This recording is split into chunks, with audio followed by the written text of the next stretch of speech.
Fair warning, if I hear any comments about how I have a nose and Lae'zel doesn't, I'm gonna start biting. Hi, my name is Haley Whipjack. Today we're getting right back into ranking Baldur's Gate 3 companions because I am still playing that game. We're at 13 completed runs, baby, and I'm just as ill about the whole thing as I was when we started this months ago. Today I am, of course, Lae'zel. I need an excuse to go full face paint sometimes. No, I didn't paint my hands. You can't make me. I'd be getting green all over my precious, precious whiteboard.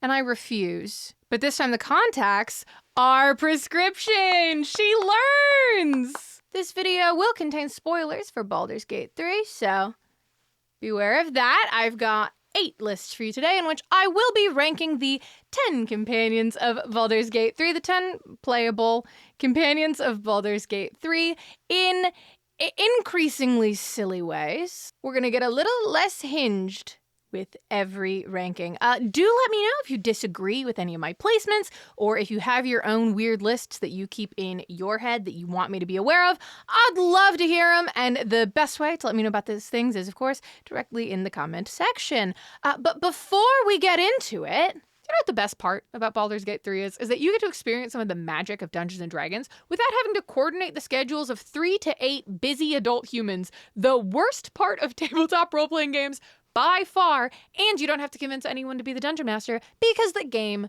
does it for you. But Baldur's Gate 3 still won't fully scratch that D&D itch because, let's be real, it is a completely different experience from sitting with a group of people and playing in a world that's all your own in a story that's just for you. And if you want that experience, if you've never been able to coordinate a group, or if it's just been too long and you're craving to have it again, you've got to start playing. This video is sponsored by StartPlaying.Games. StartPlaying.Games is a website that will connect you to the perfect professional game master for your situation. You can even read reviews left by their previous players to make sure that this person is exactly what you're looking for. Choose a one-shot or a longer campaign and explore TTRPG systems you haven't tried yet with someone already familiar with the mechanics and the flow of the game. This site is full of amazing people running amazing games. I highly recommend even just checking it out to see what's out there. If it is BG3 that's giving you that dark urge to start rolling real dice, you can even find games running specific D&D modules such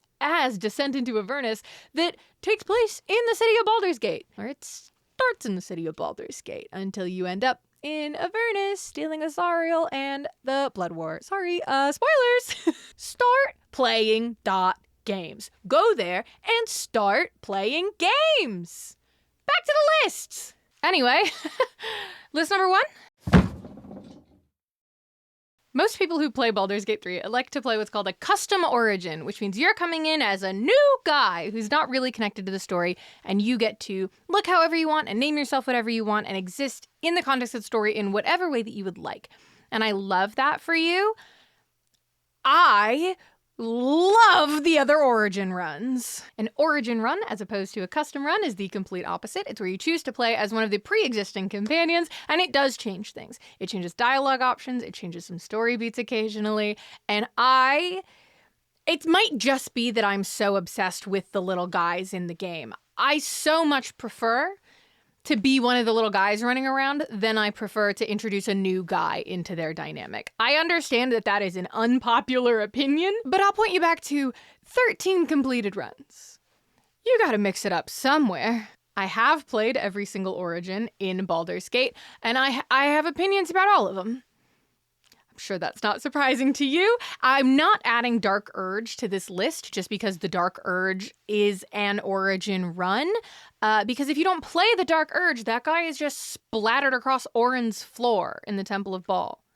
He is not a companion, and he does not belong on my companion list. So which companion has the best origin run? Now we must begin in the hypotheticals. There are only 6 companions that have actual origin runs, and there are 4 that don't, because they're in a lot less of the story. So we're going to start 7 and down is all hypotheticals of who I think would have the most fun origin run, and then we'll get into the real ones after that. You understand. Dead last is Minsk. Minsk's origin run would start you out as a statue, and then you would just get lied to by an obvious doppelganger, but you, the player, wouldn't be allowed to do anything about it because Minsk is too dumb. It would just not be fun. Most people don't even use Minsk as a companion because you get the man so late in the game. A lot of people don't even know Minsk exists, if my comment sections are to be believed. Not a good origin run. Next, I'm putting Halsin next in the list because I think a Halsin origin would be interesting if they brought back the old scrapped lore where he was the one who killed Isabel Thorm. I cannot believe they had that idea, briefly entertained it, and backed off of it last minute. They even left in Sorrow, that glaive that you get in the Druid's Grove, that originally is the thing he used to kill Isabel Thorm. They left that in. Just say he was being coerced by Shar or misguided in some way. Give him this insane grief over what he's done and have the shadow curse hanging around his shoulders even heavier. It gives him a lot more motivation and would give you something to chew on in an origin run, because I think currently what he's got going on simply would have nothing at all. I don't know what his motivation would be in Act 3, though, because the man doesn't even have a tadpole. You would not be allowed to put tadpoles in your brain, which would be kind of funny. You just don't even have the option. You just start the run trapped in the warg pens at the goblin camp because you're really bad at being an archdruid, actually, and then Will, Shadowheart, and Gale just bust in and you fight your way out with them. They've got Lae'zel and Astarion back at camp already, but you still have to choose if Will's gonna hunt down Karlach, give you a little bit in there, and then you just stick around for the rest of the game. You're just with these guys for the whole rest of the game. Second best hypothetical origin run would be Jaheira's. Jaheira is so cool. And one of the best parts of other origin runs is how ride or die she gets for everyone else. She has specific dialogue about how much she respects and likes the other companions when you're playing as one of them. Particularly of note is when you're playing as Karlach and she starts complimenting you in Act 3, one of your options is to try really hard not to pass out, because your childhood hero is complimenting you. Playing as Jaheira, I think, would only have little changes, but the interaction she would have with her Harpers, the other Baldurians, her children, Saravok and Viconia especially. You start at Last Light, you do an intake process with the tieflings that survived the road, and then Karlach, Astarion, and Lae'zel just show up, and now you have a silly ragtag team to complete the mission you were already trying to complete anyway. Who doesn't love a silly ragtag team? It would be a much shorter way to play the game because it would start at the end of Act 2.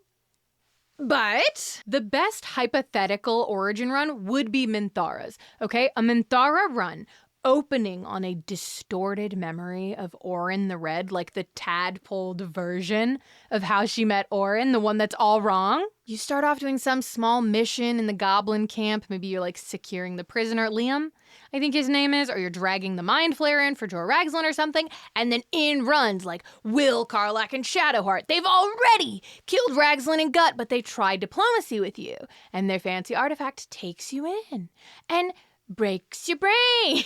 Shows you what actually happened with that very scary changeling lady. You see the real version of that memory and how it was changed and corrupted. And then you have got super motivation to end Ketheric and Orin and the big brain. Mwah! Beautiful. Maybe I'd finally play a paladin in Baldur's Gate 3. Now we're going to rank the actual origin runs. I'm going to start off sad because my 6th place is Will. Here's what I'm going to say about playing Will Ravengard in Baldur's Gate 3 is he makes so much sense as the protagonist for the story. The story-long search for his father, grappling with his pact with Mizora, having a really high charisma so you can just charm your way out of every encounter and all the stuff is cheaper. However, the issue I had with his origin run is the same issue that I have with Will as a companion in any other run, and that's that there's not a lot that makes him special gameplay-wise. He's sweet, he's romantic, he's idealistic, he has a great driving motivation, he has this tragic pact and devastating backstory, and they don't give him any time to explore it. There's just chunks missing where there should be Will Ravengard. And that doesn't change for his origin run. If you have played any run of Baldur's Gate 3, you have in many ways played Will's origin run. He's got just as much agency when you're playing the Dark Urge. Even his Mizora interactions just are not different in his origin. It's sad. It made me sad It is the only run where I ever cared about the Duke, though. I'll give them that. They made me care about that man that was really mean to his kid. But only when I was the kid. In 5th place, I have Astarion. Can I be honest with you? The Cazador stuff didn't hit with Origin Astarion as much as I wanted it to. Can I be real with you? I'm sorry. I do love playing a rogue, though, and the scene that he gets on an early long rest where he realizes that Cazador's rules don't apply to him anymore and that he could bite a thinking creature and he gets to pick which companion he wants to try and drink from. I do think that rules, and I love how it changes the context for that biting scene in every other run. Meeting his siblings in Act 3 is also really great when you're playing as Astarion, and it offers a little more insight into their dynamics, which I do love because you're never going to know. Otherwise, they don't get into that. I'm really interested in the other vampire spawn. Also, it's fun to bite guys all the time. It just is. Though you do get that experience if you just keep them in your party in any other run, huh? You don't have to be the guy to run him around and bite people. 4th place is Lae'zel. I think Lae'zel also makes a lot of sense as a protagonist for Baldur's Gate 3, particularly with all the Orpheus stuff that is so central to her. And there's something very satisfying about walking into the Githyanki Creche and having everyone be cool.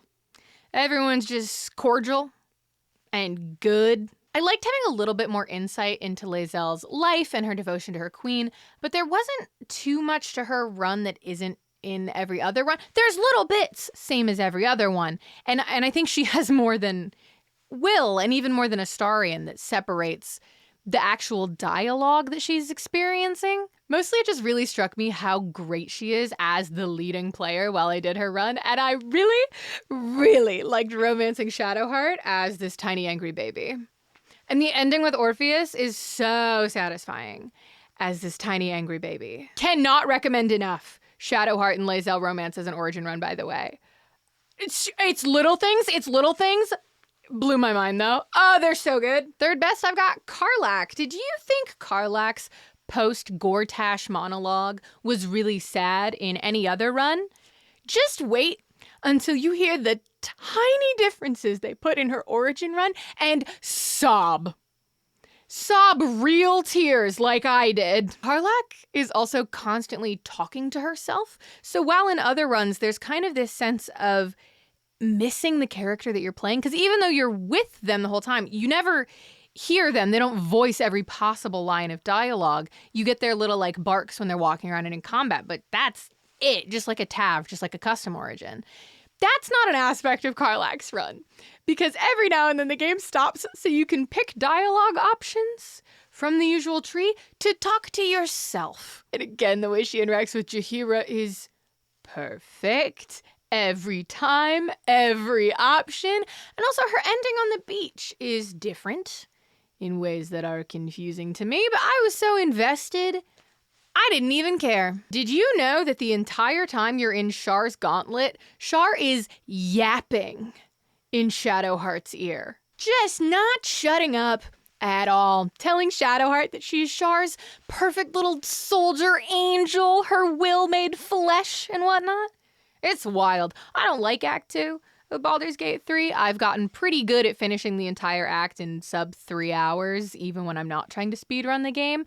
But Act 2 is great when you're Shadowheart. That alone puts the run in 2nd place to me. I'm also just a little obsessed with Shadowheart. I mean, I'm a little obsessed with all of them, so it's not like different, but best Origin run in all of Baldur's Gate 3 is Gale. On your very first long rest as Gale Dekarios, Tara shows up at camp. His Tressum, his best friend / winged cat, just shows up and starts mothering at you, and she stays there the entire time, the whole game. I love Tara. If Tara was present on other runs, if she was just at your camp casually on a usual run through the game, Gale would be so much lower on this list. Gale is great. I would do anything for this nagging cat. Best run. Next. Which companion is most likely to return their shopping cart after a grocery trip. Dead last is Astarion. I'm not convinced he would ever return a shopping cart. I think he leaves the cart in the parking spot right next to where his car was. I think Astarion is one of those, this is the employee's job, why would I do their job? People? Don't lie to yourself, you see it too. Right above Astarion is Minsk, because I think Minsk just forgets. Or maybe he never knew he was supposed to. Like, it's not malicious. It's not even him being, like, rushed and trying to justify why it's okay that he's not putting the cart away right now. He just doesn't even think about it for a single moment. Boo is not included in this description because Boo, the miniature giant space hamster, would know better. If Boo is involved, Minsk is going way up the list. But this is Minsk all by himself. And he's in 9th. Minthara will put the cart away if it's easy, if she's like right next to one of those bays and she can just roll it in. But if she's not, she is leaving that cart directly behind the car next to her.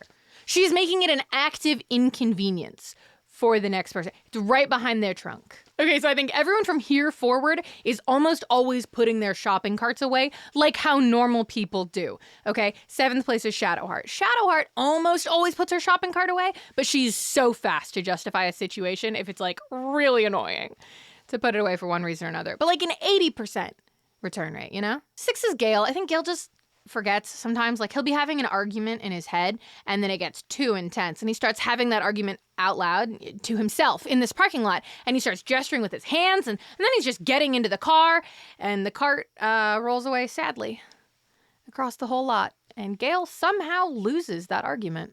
5th is Jaheira. Jaheira has her kids put the cart away, so as far as she's concerned, they're always put away, but it really depends on who she brought to the store with her that day. But the responsibility is always handed off.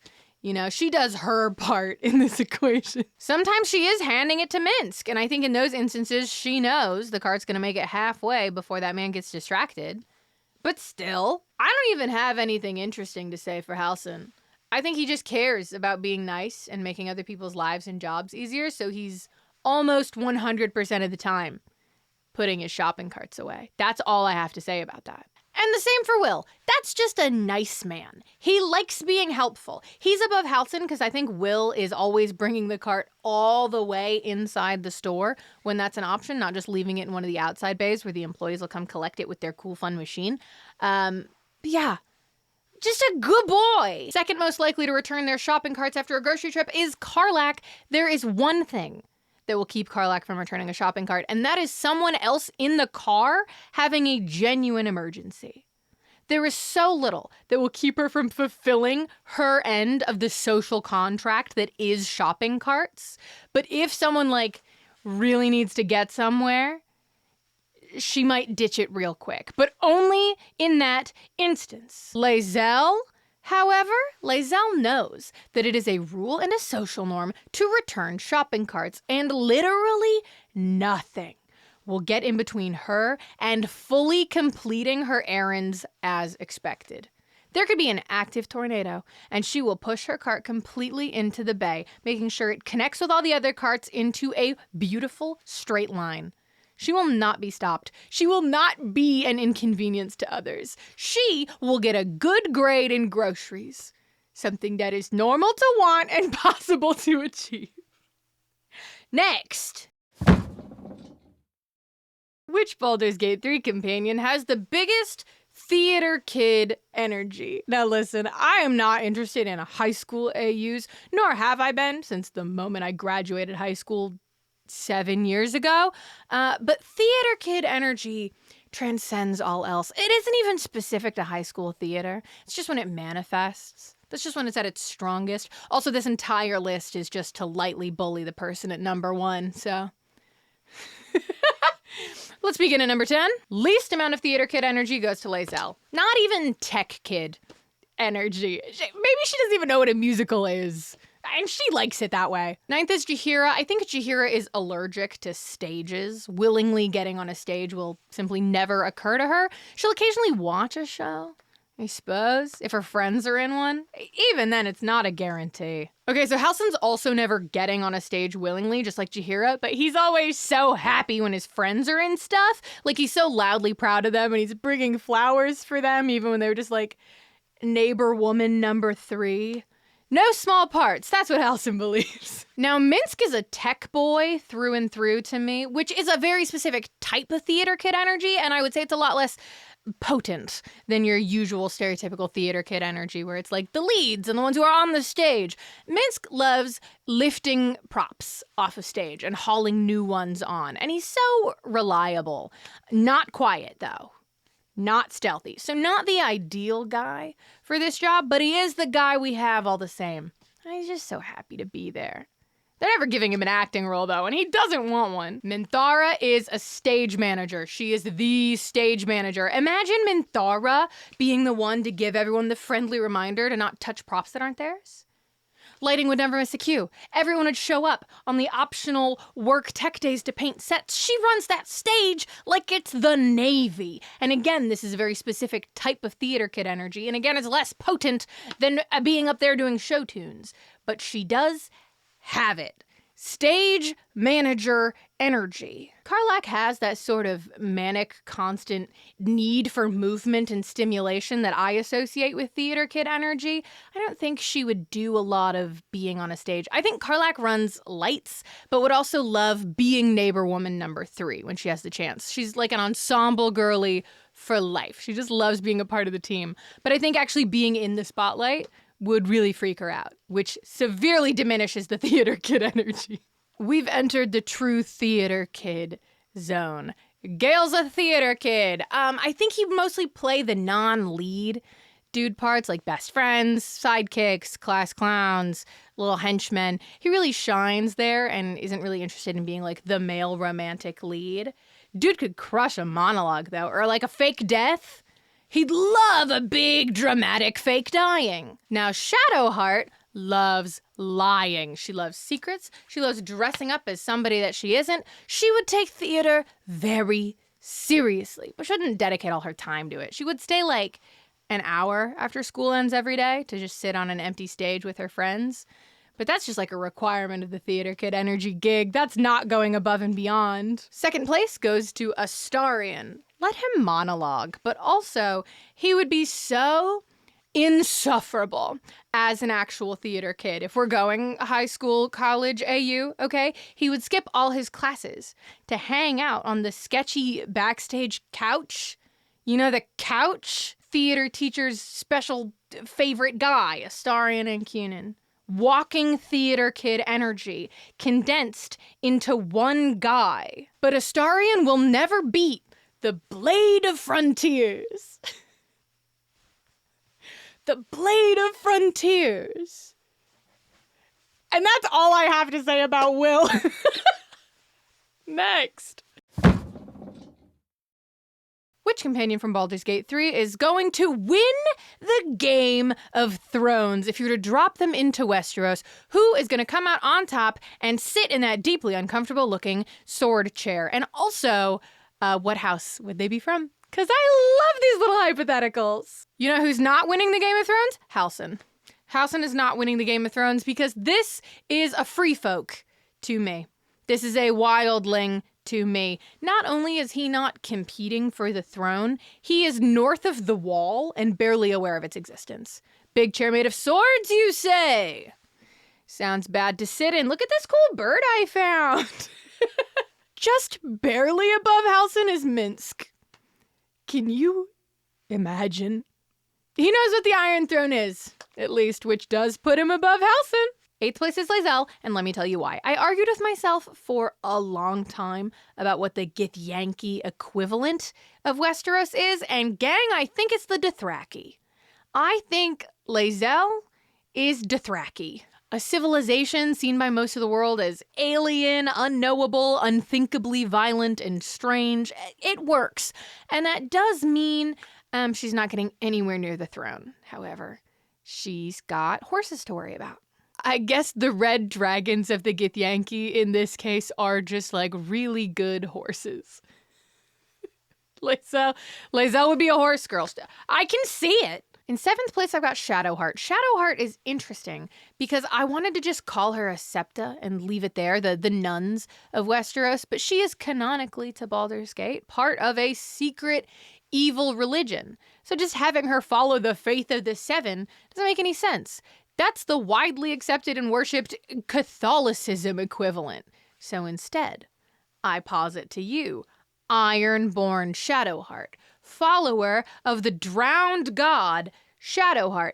And then I posit to you again. She's actually from the Reach. She's a Florent or something, but then ended up kidnapped and brainwashed on the Iron Islands. Not with the Greyjoys, but with like one of the other noble houses around there, making sacrifices to the ocean and whatnot. I'm a little obsessed with the concept, but she's very much not going for the throne in that instance, is she? Even if she ends up in King's Landing on an evil god mission, it's going to be to carry out assassinations, not put herself in power. She's going to be disguised as a septa to secretly meddle with things behind the scenes, a la Tyene Sand in the books where we left her off. That's going to be a deep cut. Karlach is a Waters in my heart, a King's Landing bastard. Maybe not a Baratheon bastard, but honestly, I can also very much see Baratheon. It's the deep rage, isn't it? Karlach has no intentions towards the throne. I think she'd really chafe against being treated like nobility anyway, but she would be the most beloved queen of all time. Please jot that down. 5th place is Jaehaera. Now, Jaehaera does not want the throne, but I do think there's a world where she ends up on it anyway, because isn't that just her fucking luck? She would hate it. I think Jaehaera serves on the small council. Maybe she's the commander of the city watch. She hates King's Landing, and she wants to go home so bad, but she's too good at her job and too well respected, and they could never replace her. I think she's from the Stormlands, and moreover, I think she's a Connington. She's got very John Connington vibes to me in that sense of love and duty for the people that have helped her and live with her. I think she still has her 5 kids too, but she does not let them live in this hell city with her. They stay at the Roost in the Stormlands. She would love to just be at the Roost in the Stormlands, and instead she goes to all these meetings all the time. 4th place, I've got Gale. This man is from Old Town. This man was born a Hightower. This man is now a Grand Maester. The youngest ever Grand Maester. Maesters are supposed to leave behind their houses and their house names when they fully take on their role, but I think he does still sometimes bring up that he was born a Hightower of Old Town, because he's so full of pride. He's not ending up on the throne. I think he has even less of a chance than Jaehaera, but I put him above Jaehaera because he would definitely end up in a situation where he is the ambitious and shady advisor to the king, like secretly in charge, but everyone in the know knows that's who's in charge. And I think he'd be really into the idea of people knowing and respecting him, and then he'd end up executed later on when the king stops trusting him. But what a beautiful and brief time where he rules the 7 kingdoms for no reason at all. 3rd place is Astarion, secret Targaryen. Except, no, he's not. But the hair and the gender ambiguity and the charm lets him pretend that he is a long-lost Targaryen with a direct line to the throne, a stolen claim. It should be him up there. He's got the lie down to a science, and so many people are convinced. He's going to start a full revolution and sit on that really dumb chair. Thousands are dead. Will is the only one here with an actual, legitimate claim to the throne, and he's beloved by small folk all across Westeros. He got tangled up in some unsavory stuff in his youth, briefly banished from King's Landing, all that. But he's back, and he's schmoozing in court. He's going to get a politically advantageous marriage lined up. That's probably how he's actually going to get that legitimate claim, probably. Even though, he yearns for that Waters girl smithing in the city. He's got a sense of duty and justice. And he's a devout follower of the Seven. His father's Hand of the King or something. I don't know. If this were Game of Thrones, he would have 100 theories about how he's a secret Targaryen. He's actually a Lannister, probably, to be honest. I'm just thinking about Duke Ravengard, and that man could be a Lannister. And then Will could be the best Lannister there has ever been. Will wins. If the world is right and fair, he wins and he gets a happy ending. So he's only in second place behind Minthara. She is my Cersei Lannister. And by that, I of course mean she's a deeply evil woman that could absolutely engineer a situation in which a woman ends up sitting on the Iron Throne some way, somehow. I will never tire of sitting on dead men's thrones, indeed. I don't think she's a Lannister, though. I think she's a Bolton. Look into your heart. You know this to be true. Next. Who's got the longest morning routine? You can interpret this in their fantasy lives or in some sort of modern AU. I think the answer's the same both ways straight through. Shortest time of all of them goes to Karlach. Karlach rolls directly out of bed and onto a motorcycle to get to her early morning shift, grabs food on her way out the door and shoves it into her mouth before she's even left the driveway. This is Karlach to me. Realistically and more tragically and more in line with canon also, she probably sleeps the lightest out of anyone. She spent 10 years in literal hell, and you gotta be on your toes. You cannot develop a skincare routine. You've got to be ready to wake up and immediately be on the move. And I think she just carries that with her. Next up is Jaheira. Jaheira does not care for creature comforts and does not need or use them. She wakes up, splashes water in her face, laces up her boots, and goes. A simple lady. Practical and efficient. Similarly, I think Minthara is also practical and efficient, but she polishes and sharpens her weapons every single morning. She's quick with it, but it does take time because you've always got to be ready for an attack. In 7th, I've got Halsin. Halsin doesn't do too much for himself. He checks his braids, but they don't come undone every day or anything like that. But he does have to make his rounds for all animals nearby and make sure they're all good for the day. Meditate by a tree, do his prayers, feed a baby bunny. Technically, he could start his day without these things. He could have a functional day, but he's gonna be in a terrible mood, and you should let him do all this. 6th is Shadowheart because of her hair. Her hair, she can't sleep in that braid, not with the tiara and the chain and the circlet. It would get so unbelievably tangled. Take it from someone who has worn her hair with all its accessories multiple times. She has to redo it every morning. That chain has got to come out and get put back in. And I think she's well practiced with it, but my God, it is not a simple process. She's lucky she's got that smoky eye that the rest of them have, that she can just sleep in that and not have to touch it up, so it's just the hair. She's in 6th exclusively because of how long that hair is going to take. Astarion wants you to think that he just wakes up like that, but he has to style his hair entirely by feel. Because he can't use a mirror, he's a vampire, okay? This is very practiced for him and incredibly time-consuming. He knows how each lock is supposed to curl and sit, and he's got to touch every single one to make sure that it's laying just right. It's a nightmare, honestly, but he looks great. Gale is not a morning person, but if he does get up early, he really luxuriates in it. Takes a really long shower, makes a big fancy breakfast, moisturizes, feels great. And he stays up until 3 a.m. the next night and ruins his sleep schedule all over again. So I think in terms of evening out sort of an average of his morning routine times is still going to put him at number 4 to me. 3rd place is Minsk. Minsk is ready to go in 3 minutes after his alarm goes off, but Minsk has an extensive morning routine specifically for Boo. Boo needs to get his special breakfast prepared just so. He's got fancy oils for his fur that have to get combed through. Minsk forgets to shower for days at a time, but Boo always looks perfect. I'm thinking about Will with horns, right? And how Karlach, in his origin run, gives him advice on how to properly take care of said horns, the oils he should use, and the ways that he should apply it. And I think Will takes that shit so seriously.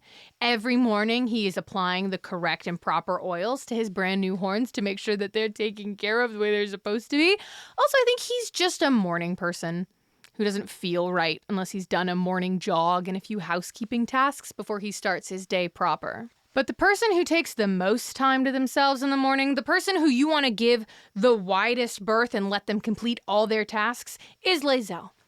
Lae'zel wakes up at like 3 a.m. when she doesn't have anywhere to be until 9. Okay, she has a specific breakfast she has to make. She has a scary, intense workout program. She meditates in the mornings. Her body is a temple and a weapon, and she treats it as such. She also has to make extra breakfast every morning, because otherwise, Karlach wouldn't have any food to grab on her way out the door, and she cannot let anybody else go hungry and weaken themselves when she could, stop them from doing that. And then everybody's on their A game. Next!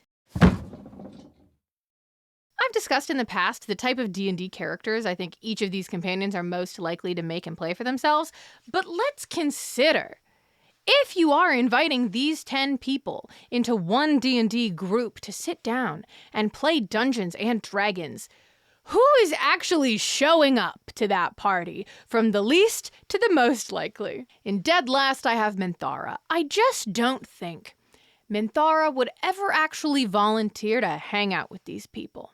I don't think she wants to sit at a table with them, even if they're doing her favorite activity. Not even touching on that, I think hypothetical little math-based war games would not do it for her.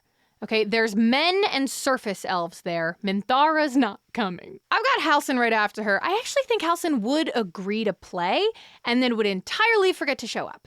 He doesn't build a character beforehand, but people thought he would come by to at least hang out and eat snacks, but he got distracted building a gazebo at the local park with his bare hands and he didn't make it.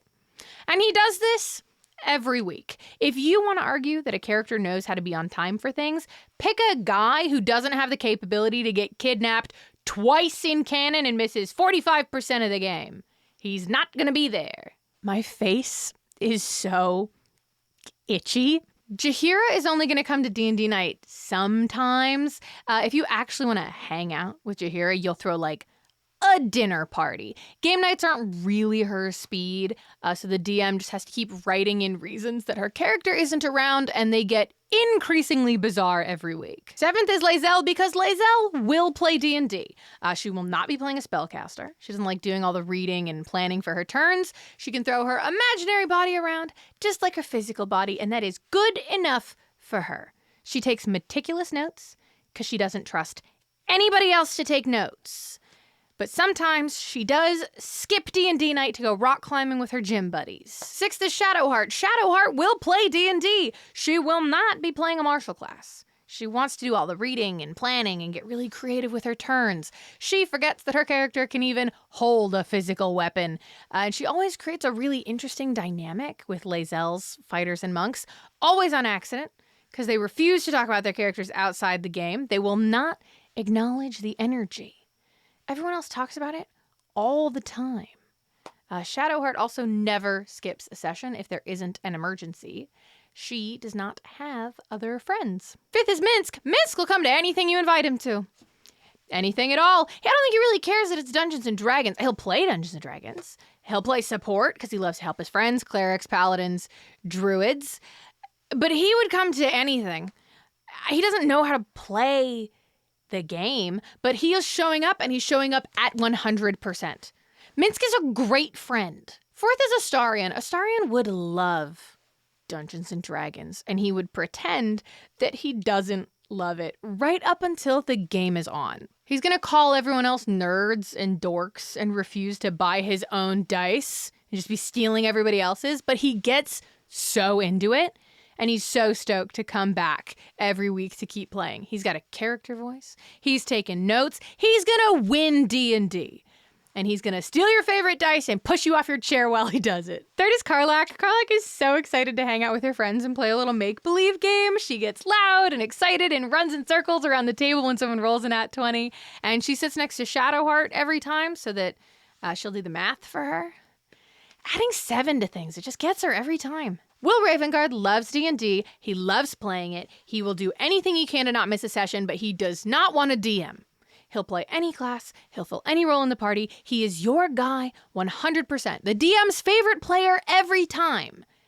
But he does not want to DM for you, and he shouldn't have to. And he doesn't have to, because Gale is DMing. Who else is DMing? None of them. Gale wants to play D&D so bad that he will be the forever DM. He loves Dungeons & Dragons. Math, problem solving, having all of your friends ask you questions, and you have the right answer every time because you're the one inventing the scenarios. He'd be obsessed with it. Next. You can actually ignore the numbers up there for this one. This one's not a ranked list. I'm not ranking them, but I need the numbers up there still for the next one. I want to talk about what each of the Baldur's Gate 3 companions would become the internet's main character of the day for. And if you don't know what I mean by that, I'm thinking Bean Dad. I'm thinking Womblands. I'm thinking anytime most terrifying man on the internet and my treasured mutual Dan Henschel says anything, okay? It's when somebody does something, usually on Twitter, sometimes on TikTok, that makes the whole internet look at them and go, what?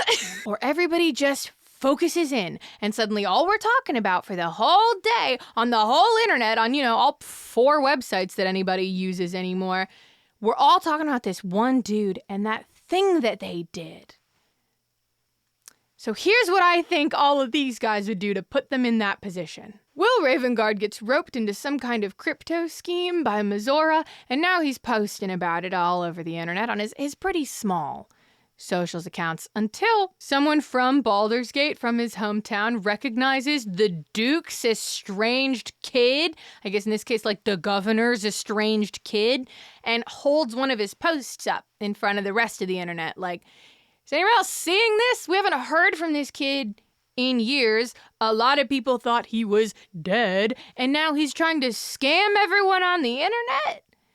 And there are so many more people mad about the crypto posting than there are people trying to figure out why this guy with a rich dad who mysteriously vanished is unenthusiastically crypto posting. Just the least interested in the things he's saying.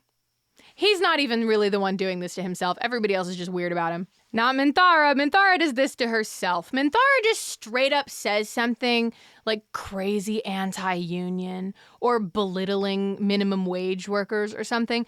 Just a sentence that implies people who work for her or work for other people are a different class of human being. I saw how she treated and talked about those goblins. But she words the tweet in such a confident and poetic way that people are reusing the sentence structure to make fun of all types of rich people for the next 2 weeks.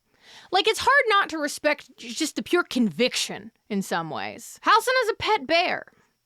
He has a pet bear, and this is deeply controversial. And a lot of people are convinced that bear is going to turn on him in the near future. But he posts pictures of himself and that bear all the time, like a timeline showing he rescued a bear cub when he was a teenager, and now the bear just lives on his patio and they walk through the woods together. Science is baffled. Halsin doesn't know there is discourse. He doesn't check his notifications. He logs onto the internet, posts his pictures, and logs back off.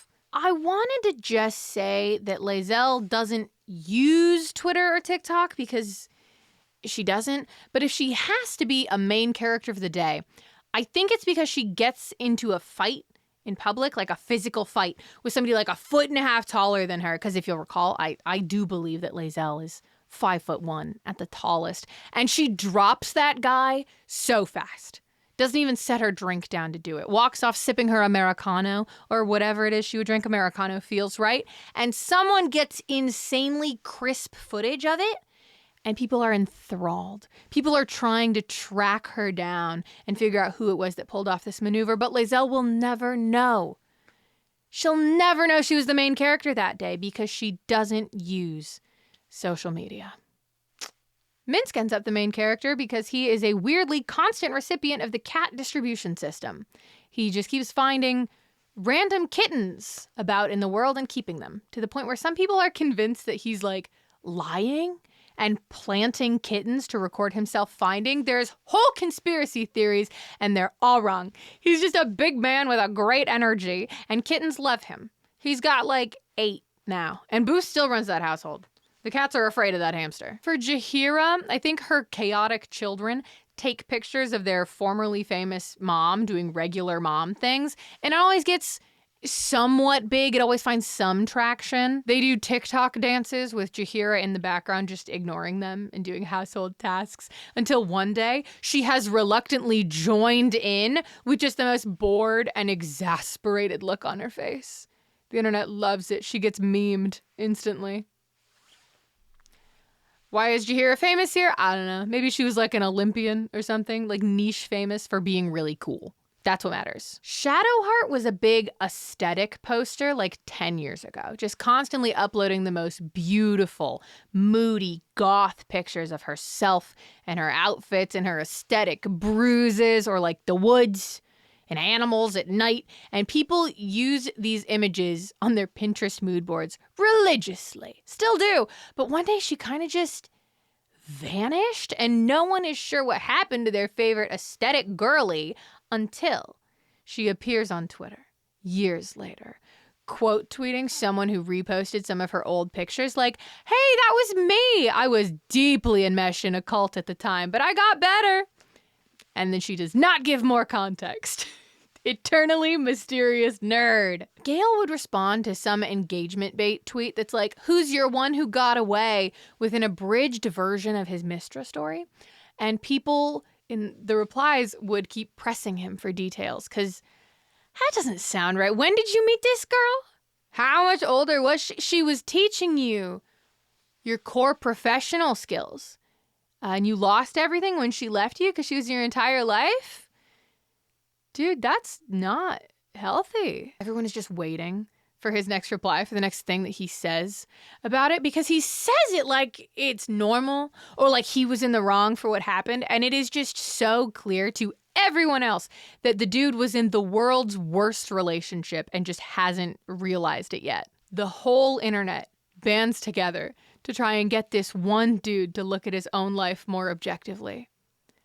And they fail. Karlach tweets out a post-gym selfie that's so good it sends a particular section of the internet into a complete tizzy about the destruction of classical femininity.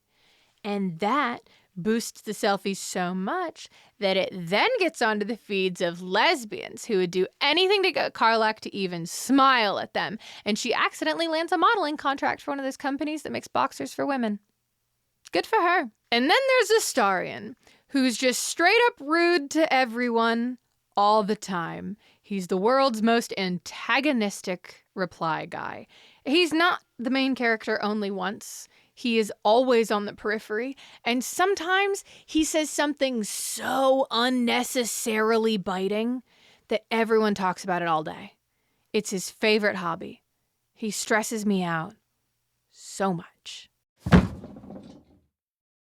Baldur's Gate 3 has 10 beautiful, amazing companions that you can carry around with you at all times, and I love them all very much, but I am not satisfied. There are so many guys in this game that I want to carry around with me.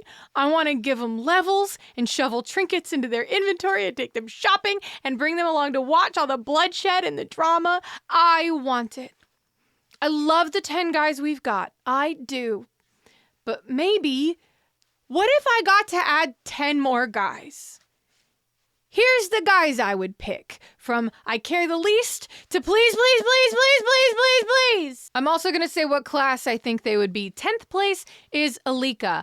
Alika, you experience for about 5 seconds in the game. When you go up to the mountain pass and you see the red dragon with the Githyanki, there is a tiefling there watching from up on the bridge. And when you go up to her and you say, "Hey, what are you doing?" And she's like, "I'm looking at this. I have really good instincts and I'm going to get out of here." And you say, "You do have really great instincts. Do you want to come hang out with me?" She says no and acts like that's the dumbest question she's ever been asked in her entire life. Why does she hate me? And why does she not want to be my friend? Everyone else, it feels like I can try to woo into friendship, but when I ask her to come with me, she's so done with my presence immediately. It hurts my feelings. I'd like an option to make her my friend. And I think she'd be a ranger, because we don't have one of those. Minsk doesn't count. In the 9th spot, I've got Saza, that little goblin that the tieflings have trapped in a cage in Act 1, who you can either free, leave her there, or have her whole journey end right then and there. I am very much of the belief that dedicated evil runs, need a few more things to make them appealing. Because when I've done mine, I'm mostly just sad. The whole time. And maybe if I got to keep Saza, she could help the whole thing feel a little more cartoonishly evil, and a little less like I'm burning the world down for no reason. She's cute. She's got a little damsel in distress moment. If you save her 3 times, you get an achievement. I say we elevate that. Save her 3 times, keep her forever. It could work. Most of the current companions you pick up by saving their lives anyway. I think she could be a fighter. 8th is Abdurak, that cleric? I think he is technically a cleric that you find in the goblin camp, who, if you ask him very nicely, he'll whip you a bunch, and then you get a fun little blessing that you get to keep until the next time that you die.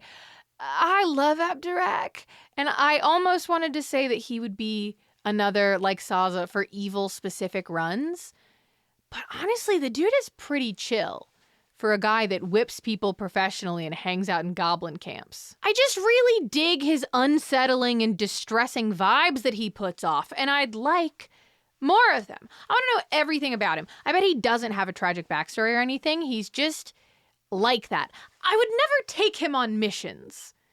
I would never walk Abdurak around, but I'd love to come home to him, you know? He'd be a cleric, I assume, assuming he is already a cleric, unless we can swing it and make him a monk, since we don't get a monk. At 7, I've got everybody's favorite guild leader, 9 Fingers Keen. This one is purely selfish. I guess they're all selfish because they're just the ones I like, but this one feels more selfish because I just like looking at her and hearing her talk. I can't explain it. Her energy is just potent.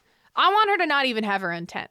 I want her to walk into Jaheira's tent at camp and claim it's big enough for 2 when it just isn't. I want a cutscene where you awake to Jaheira yelling Estelle at top volume, and you've got to determine who gets to keep the tent and the other one sleeps right next to the fire forever. I think it'd be funny. And then I'd get to look at 9 Fingers more. Again, I would never bring her on a mission, but I'd love to come home to her. She'd hate Abdurak, though. And I think she'd be a rogue. I do think that. And I do love to maximize the number of rogues that I have on hand at any given time. My number 6 is Nocturne. It's weird that we don't take Nocturne with us, right? You slaughter the entire cloister of Shar worshippers. Every Shar worshipper in Baldur's Gate. And Nocturne just plugs her ears the whole time. The next room over, and then when she finds out that slaughter was coordinated and executed by her one and only childhood friend that went missing recently, she just stays right there in the now empty cloister full of corpses. For what purpose, Nocturne? You don't even have to stop worshiping Shar, okay? Just come sit in our camp. I also want to carry you around. Maybe let you see the world with some people that aren't the folks that have been complicit in your brainwashing from birth or whatever. But even just like sitting with Karlach in the Elf Song Tavern is going to change your life. Cleric feels like a cop-out class for her. I'd like to go Paladin. I think a Paladin of Shar. Next up is Hope. I don't want to leave her in hell. This is very similar to the Nocturne thing. Please come with me. You do not need to stay in this bad place, and I don't know why you're insisting that you do. Hope isn't an infernal or a celestial or anything. She's a dwarf. She and Carilla are just dwarves from the regular world. Please come home, sweetie. Why are you trying to stay in hell? Come help other people kill their abusers. You're gonna love it. I'm gonna take you to the circus. Hope would be a cleric. Obvs. I think she should be a cleric of Lathander, especially because we never actually meet a cleric of Lathander in game. Maybe she even visited that temple from Act 1 before it got all like that. Number 4 is my Barkus. Barkus Root. The most unfortunate gnome could benefit from a couple of wins. And I think we could get him those wins. He can join in after Wolbrin is super weird and mean to him at the last light. And then if you bring him to the Steel Foundry, they can have a dramatic last meeting, assuming you save some Gondians. I usually don't, but that is on accident. Those guys just run directly into danger. No self-preservation instincts. Barkus, I absolutely would take on missions and take him around town. I want to hear him just dryly and factually comment on all the goings-ons of Baldur's Gate. He and Lae'zel might actually find some common ground. I think them being friends would actually be so funny. Lae'zel ends the game swearing undying fealty to this tiny purple man who's never successfully even made a regular friend before. He deserves friends. I can be his friends. And he'd be an artificer. Come on! I know there aren't technically artificers in Baldur's Gate 3, and they're also not even making artificer a base class in 2024 D&D. Can we talk about that? But we all know that's what he'd be. And also, there's robot cops, not to be confused with robo-cops. So there's no reason he can't artificer about town. There's artificers here. Number 3, I've got the Mind Flayer whose name comes out of my mouth different every single time. Amelum? Couldn't tell ya. I think you should get Amelum if you rescue him from the Iron Throne, which pretty late in the game, I know, but listen, I think we should be allowed to team up with the cool Mind Flayer if we're good enough at the video game to save him. Because when I enter the final combat, that absolute gauntlet at the end of the game with a Mind Flayer on my team, sorry, Orpheus, thanks for taking one for the team, I usually don't use all their abilities because I don't know how. I don't do a lot of the tadpole shenanigans. I don't like using the tadpoles, which means my characters don't get those abilities. And when I suddenly have a fully fledged Mind Flayer at the end, I'm so lost. And I would love a chance to see full Mind Flayer stuff before I'm asked to use one to bring down the Absolute. Especially because I get the whole game to learn everybody else's abilities. And there's already that additional finale mechanic of calling allies to deal with. Also, I just love that there's a cool Mind Flayer. I'm gonna bring him to Figaro's and get him a cool outfit and take him to fight the Gith in the Elf Song's basement just to really confuse everyone involved, and then bring him home safely to his husband. Maybe Blurg can even also come and sit at camp if that's better for him. And he gets no class, only the Mind Flayer abilities. That's all he needs. I just want a chance to practice them without feeling like I'm making bad video game choices, okay? You all knew she was gonna be on this list. Alfira at number 2. So many of the bitches here could only actually stick to you in Act 3, right? Nine Fingers, Nocturne, Hope, Amelum. But Alfira could come with you in Act 1, early in Act 1, right after you save the Grove. That tragic Dark Urge scene, but without the twist. She just shows up and it's fine. After the tiefling party with Halsin monologuing about the shadow curse, and Alfira's just waving from over his shoulder the whole time because she lives here now. She's just so cute and girly and naive and fun. Everyone else is hardened and sad, and seeing bright, bubbly Alfira realize that her brushes with tragedy have not been the exception to the rule, and instead are a pattern that her life seems destined to follow. I think it'd be so sad. And I think it'd be a great way to show the other companions, reminiscing on the moments in their own journeys, that they also had to reconcile with that. Especially if you're playing a custom run, by the way, and you're a guy just not attached to the story at all. Having an Alfira there who also doesn't have a deep tragic backstory connected to the plot and is instead accidentally involved, I think it would hit. She can still start her bard school after the game with all her adventuring money and fame. It's actually better for her also. We need a bard. Her class would be bard, obviously. Why do we not have a bard? But my number one is Zevlor.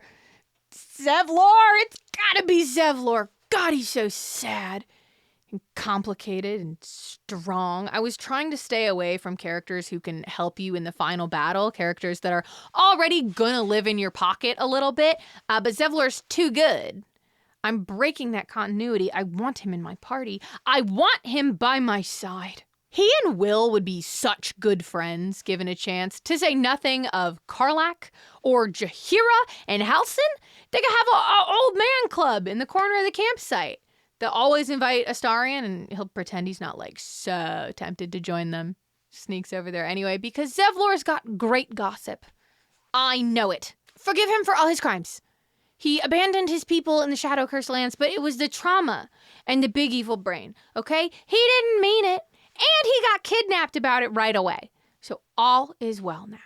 When I rescue him from his Mind Flayer pod, I should be allowed to bridal carry him directly past Merkel and straight to safety. Like he deserves. Like I deserve.